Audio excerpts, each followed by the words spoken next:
મિત્રો, જો આપણે ડુંગળી ગાંઠિયાનું શાક બનાવીએ છીએ, આજે લસણની ચટણી બનાવી નાખી છે. થોડીક ડુંગળીને ટમેટા સમારી નાખ્યા છે. આપણું તેલ ગરમ થઈ ગયું છે. હવે આપણે એમાં નાખીશું રાઈ.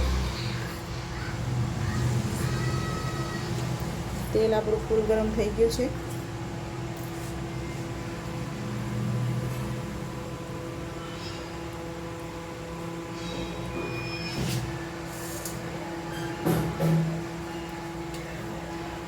આપણે વઘારમાં ડુંગળી નાખી દીધી છે. હવે એને ચડવા દઈએ થોડુંક ટમેટું. હવે આપણે આમાં હળદર નાખશું થોડીક.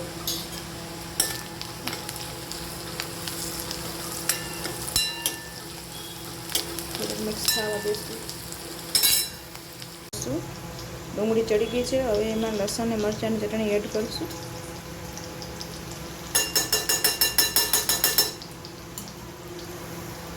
હવે થોડુંક ધીમા તાપે એને ફેરવશું.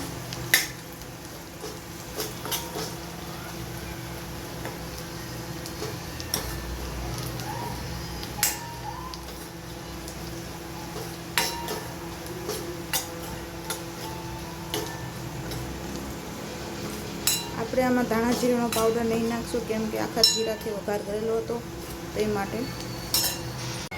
હવે આપણે આ મસાલા ચડવા માટે ટમેટું એડ કરી દઈશું.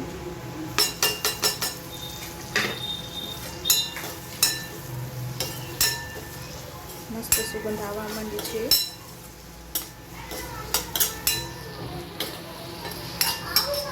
હવે આપણે આ પાણીને ઉકળવા દઈશું. મસાલો ઉકળી જાય ને રંધાઈ જાય પછી આપણે એમાં ગાંઠિયા એડ કરીશું.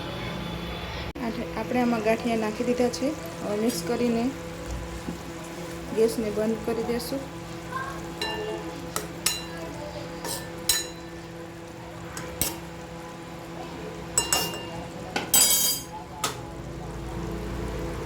આપણું બની ગયું છે ડુંગળી ગાંઠિયાનું શાક, મસ્ત ચટાકેદાર.